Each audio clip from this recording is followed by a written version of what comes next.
Hamatatu o tēnei, te tutumu prau i ti mai i tihia mai, o ia e chapir a ai whaito, treo frani e treo maohi. E whanhora ata ui tape a mai, o ia e namu ora te teimo man o muara, iau ti te teimo whauer a mana, te rawahi ai te whenua nei e i te whenua frani. Iau ti te tuhu atoru, vau atu vau ti teimo whanhora a te rawahia i porintia frani nei, i porono te hapi a treo maohi. Te tuhu a maha, ia te tuhu a maha, ori te hamaur ai, te hapi a ai whaito treo frani e treo maohi. Te tuhu a pē, o ia te hamaur a i tio e irawa, tio e papature no te whenua nei, ture, no te whenua nei, ni ai te tumu prau. E au te tamatatu voi te patatu, tio e hohoa, ni ai te hapi a te treo frani e treo mahi, treo teiti hoara. E o muara, e ha te mea tātou i tenei, iau te whaito, te tai ora ata te rawahia i te matahiti piti tau atini ahuru mahitura, ni ai hoara i te mou ata, te mou reo i whaohipa nei i rotoi i te whenua nei, i porini tia frani nei, e te whaito i te mou ata e whaohipa nei tau a mou reora. Te ata i tape ahia mai, o ia i te mou ata, ahuru mapā matahiti tō rātou e hau atu. E hata mea tātou i tenei, o ia ai, te reo frani, te whaohipa hei hia nei i unei, i porini tia frani nei, inha, ua hau, te ho e hanere pā ahuru ma hitu taua tini tata e whaohipa nei te reo frani, i roto te utua whare, tata e tei, i porini tia frani nei. I hei o tātou te mea te reo maohi, te whaohipa hia nei, te mo ata hoara, te whaito ata i whaohipa nei te reo maohi, i o tātou nei, i porini tia frani nei, o reo, te rotoi e te area, pā ahuru ma toru, taua tini ata hau, e whaohipa nei mo te reo maohi i o tātou nei, i tō te mo utua whare. E te vei atura, te teimo reo, e whaohipa hia nei, i tō tātou nei whenua, mai tā auto i tenei. Te mea te mo eivan no te whare hapira atua toru e whaahiti nei, o ia ai, e te me e tau i tapea, o ia ai, ua maiti, ni ai te parau no te whaohipara ai, te reo te heki, te mo reo maohi, ua maiti te mo utua whare, te mo metua, e haafufu ai te reo frani,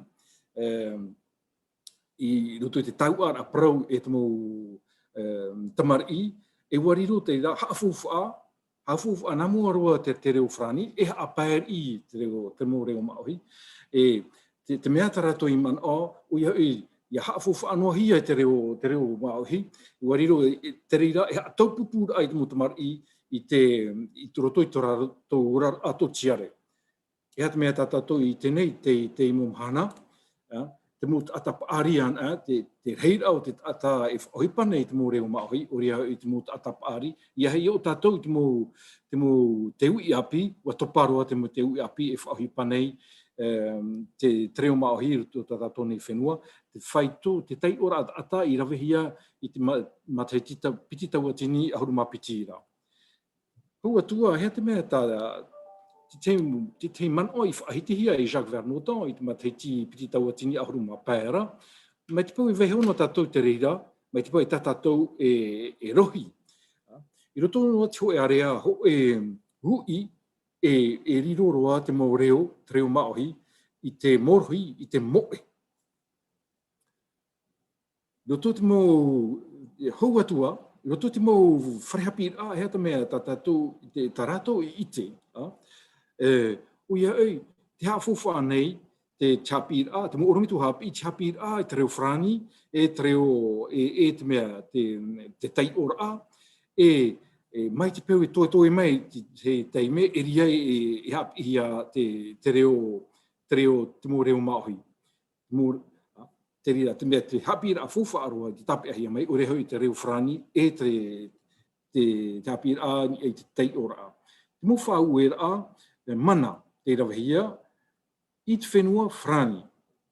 Hea tātou i ninhe e tape a mai, o ia ei, wariro te i hapi a treo frani e te mo reo tumu. Reo tumu no te whenua frani, mai te Corsa nei, mai te Breton nei. Wariro te reira hapi a apitipiti hia, e whaohi ai te whiruri a o te mutamari, tō rātou marama, hua tua, papura a pep a te reira, te parono te hapi a treo e te hiru a tumu. Wa riro atu a te reira whaanhor a, e whaohi a i te hapi a i treo frani, e whaohi a toa i te hapi a ti teia tu mau reo. Ia te mea i te hia nei, e i tape ahi te hia nei i te whenua frani. Wa riro te mea te hapi a o te mau reo tumu, e whaohi a i te honor a i te tāmur a, i roto i te mo utua whare, e te whare hapi a. Wa riro te rira e ohipa fufu aro. I te whenua nei, e hata te mea tātou i te nei, e te peau tō tātou nei papature o tonu mi, e haafufu ahia, e te parau no te mau reo tumu, no te mau reo maohi, e te hio tumu. E te parau no te ture aveia, te haafufu a tō anei, te ture aveia, i te parau no te hapi a tō reo maohi, e te hapi a tō te mau reo. Te mo tamatamata a i rawehia i Porintia Frani nei, roto mo wharehapi a. A taia e turu tamatamata a i rawehia e te mo eivan a no te mo wharehapi a tua turu.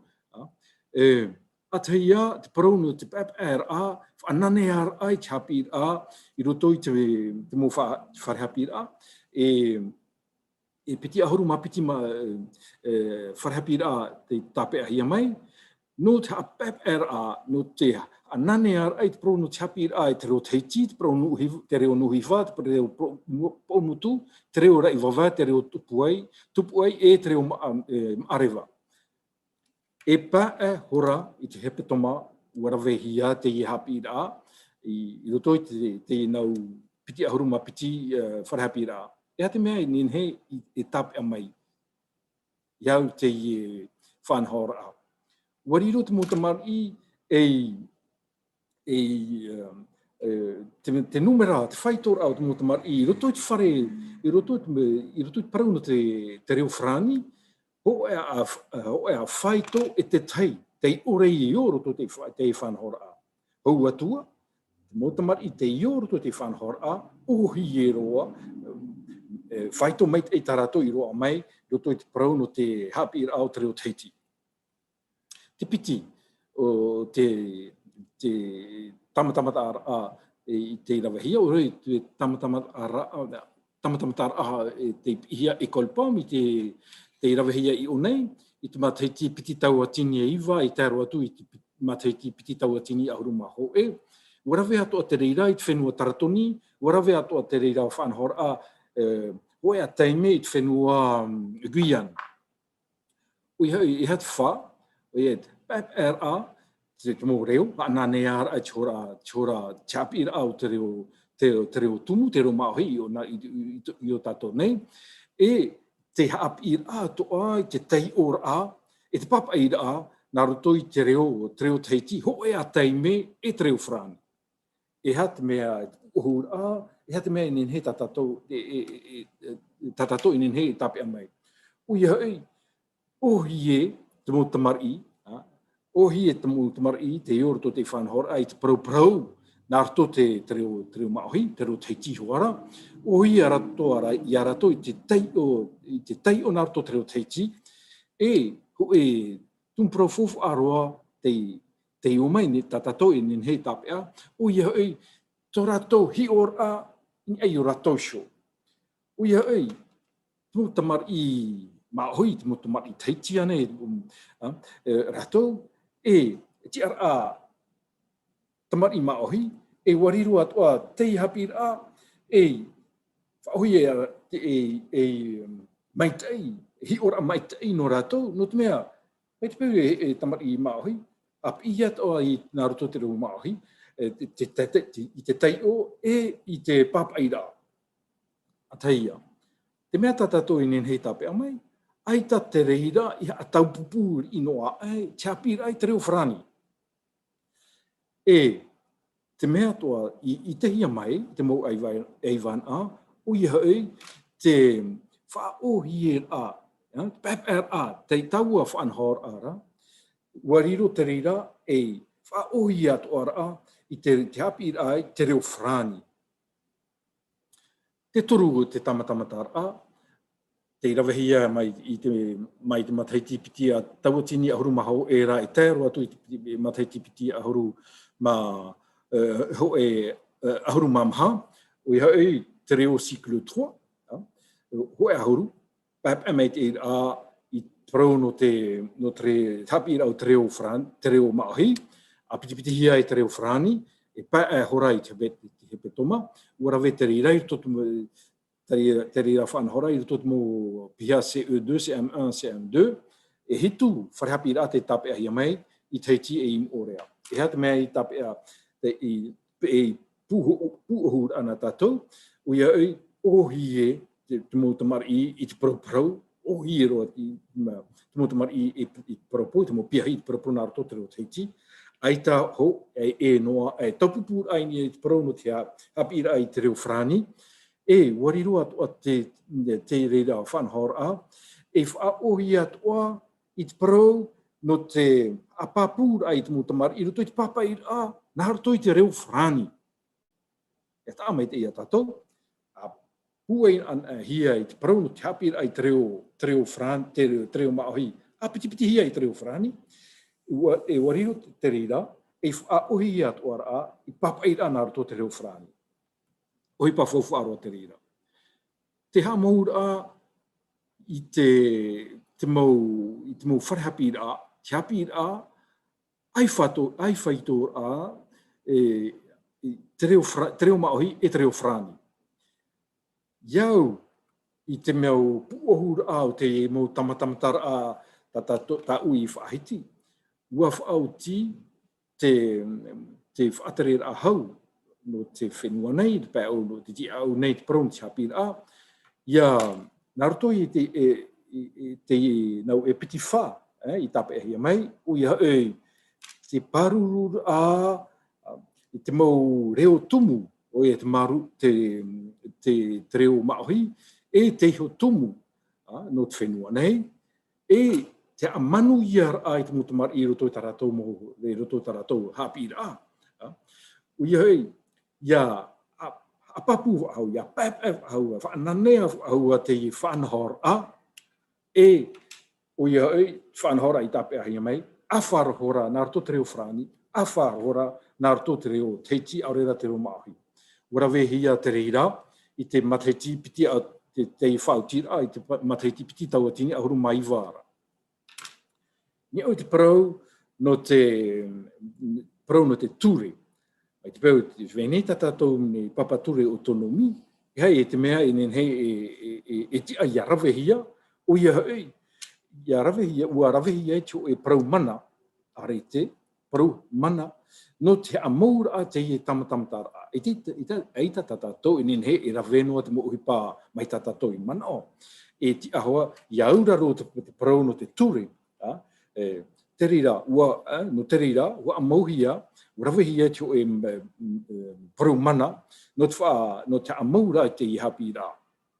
E nā te apor a hauwhenua I rawe te rira, a maumei te rira whanhora, te parau mana.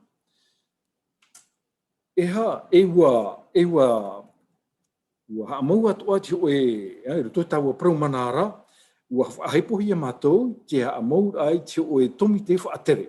I roto taua tomi te whaatere rā, ua o to mai te parau no te mo eivan a, no te mo wharevan a, te mo atamaimi, no te whare hapi atua toru, te mo matahi opo a,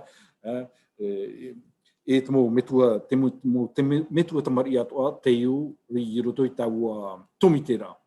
E hata tomite i tape a mai no te hamatara i te hapira. Ui hoi, i arawahia te namu aroa te whanhora, te huru whanhora, huru hapira, ui hoi ai whaitor a narto treo frani, ai whaitor a narto treo maohi. Ia hamatara namu aroa i roto mo wharhapira tamahou. E iauti, e hare atu e roto tau i roto i te te atu mo piha se pe ana atua, e te mo mateti murisho.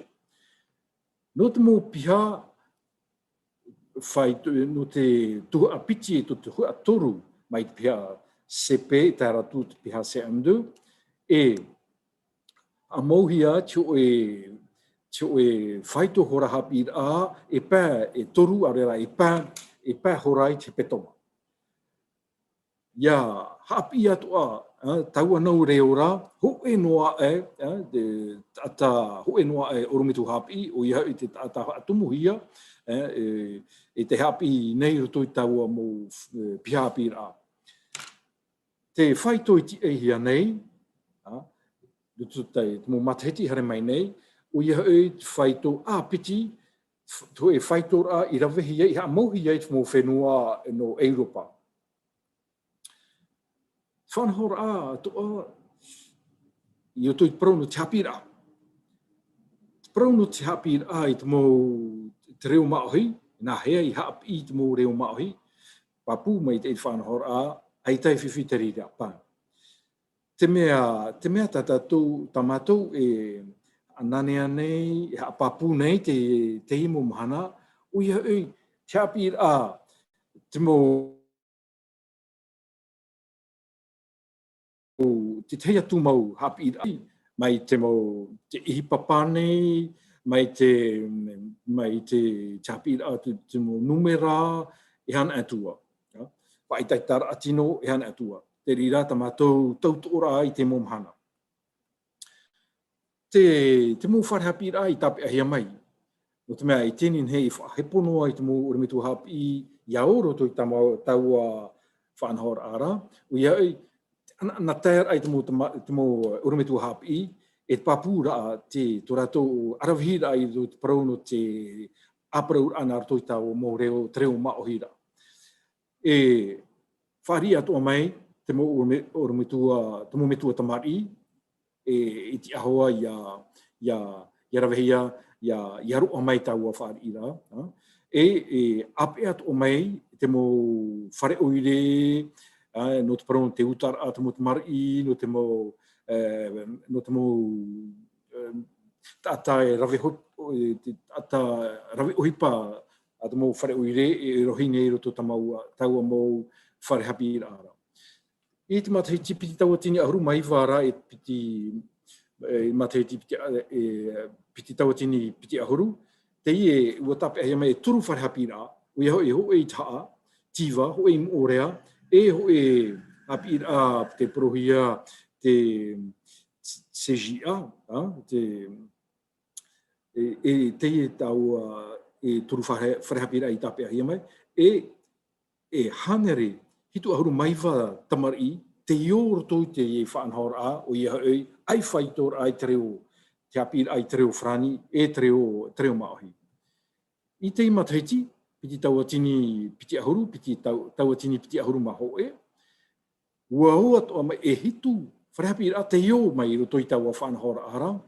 O ia wharehapi a moer i rotu, e piti wharehapi a no rea tea, e toru wharehapi a no whenuan uhiwa, wharehapi a no te iuha, no hakahau e no waitahu, hoe wharehapi a seji a no i papen o, e wau mai, i waha mauhia, o whan o, e pā, haneri, pā ahuru, ma pā piahi i taua whanhora a, i taua hapi i rara. Iahi o tātou ini ai te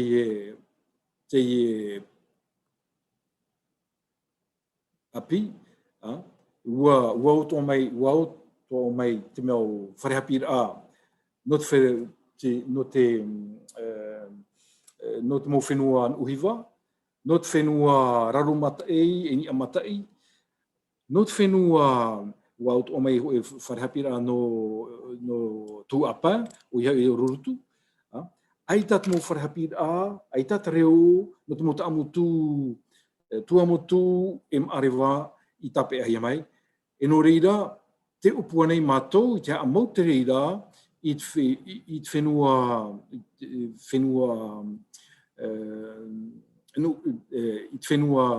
arewa, I riketea. E whaauto o mai te reo po mutu, whaauto o mai te reo rai wawa, e anane atua, te mo wharehapi a no taiti nei, traia te mea e nenhe te upuara e haamana te rira e horo a namuaro te tomite whaatere I te re upuara, I te upuara, e oti e haamana roa tuai, e haoti roa tuai I te whaatere hau, no te hapira.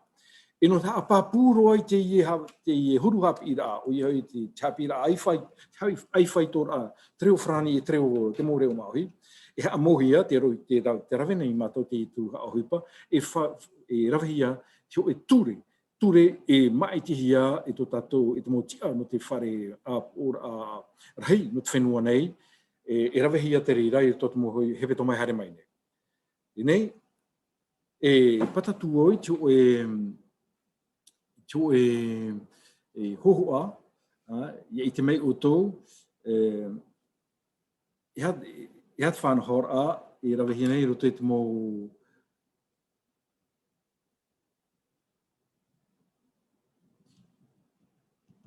I roto te wharehapi a.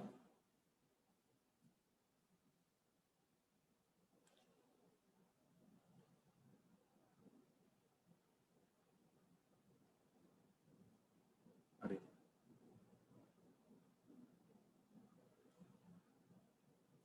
Te iri.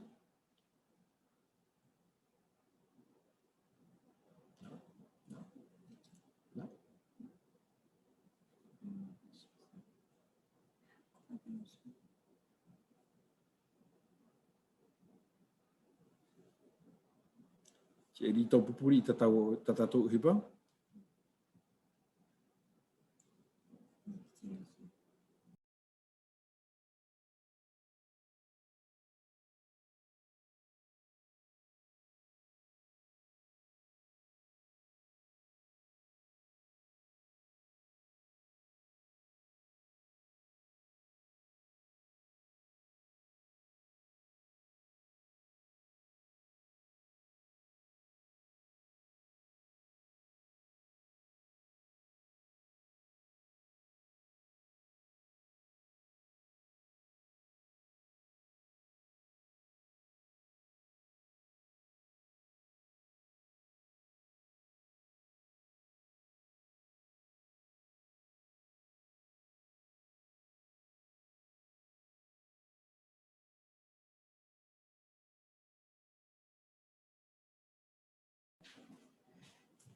Zéra, est-ce que vous voyez... Attends, Je lance le film, il me reste... Voilà, vous le Ok, voyez? mais, on voit, mais Ernest, avant de partager le vidéo, s'il y a un son, il faut que tu choisisses partager le son, sinon on ne va pas entendre. Avant partage, en bas à gauche, tu vas voir dans le côté, un endroit qui tu donnes une option, partage le son, et tu partages le son et tu lances partage. On va le voir et écouter en même temps. Vous avez trouvé cette option?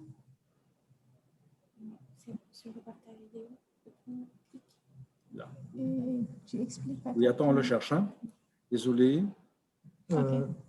Voilà, Ernest, oui, voilà, si tu vas dans Zoom, normalement, si tu fais apparaître la barre, tu as partagé écran avec une flèche verte dessus. Sur les options de Zoom. Partage, c'est ça? Oui, partager, c'est ça, partage et partager écran. Et après, tu peux sélectionner, tu as plusieurs petites fenêtres qui s'affichent et il faut sélectionner une. Et en fait, en bas de cette fenêtre, il y a partager le son. Blanc, c'est pas Tu très vois? visible. Tout à gauche en bas, partager Partager son, l'audio. tu vas- Voilà, c'est ça, partager Voilà. l'audio, c'est ça. Voilà. Il faut cocher Et la case. tu coches ça et tu lances les vidéos. Sinon, on ne va Ok. pas entendre. OK, OK. C'est bon. j'y vais. Hein. OK. C'est bon, on entend. C'est bon. C'est parfait. Mais c'est comme ça. On a eu des mêmes L'avantage problèmes. que j'ai moi cette année, c'est que ces élèves que j'ai en ce début d'année sont déjà entrés dans le Réo l'année dernière en section des grands. Ils sont arrivés dans ma classe, ils étaient déjà habitués à entendre du Réo et du français.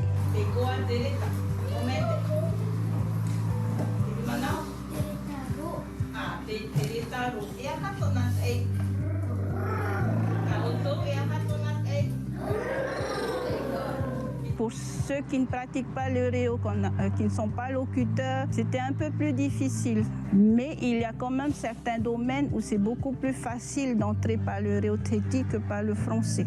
Pour la lecture, le fait d'apprendre à lire en passant par les lettres du Réo Teti avant de passer par les lettres en français, ça a été un avantage pour ces enfants-là.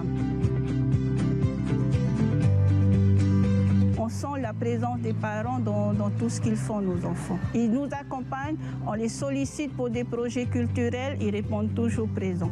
Alors moi, je pense que c'est une très bonne chose pour les enfants et aussi pour les parents. Moi-même, je le fais avec mon fils qui est en CP, très excité aussi par la langue tahitienne. Ça nous apporte beaucoup aussi dans notre foyer. Mea mit eiro, dot pratamari, yanin he rato, e hapi to tato reo, I hai yam o ya rato, han eme watit o pratamari tapira, hoi eto, ipopro hoa wo ya rato nato tomato reo hoa.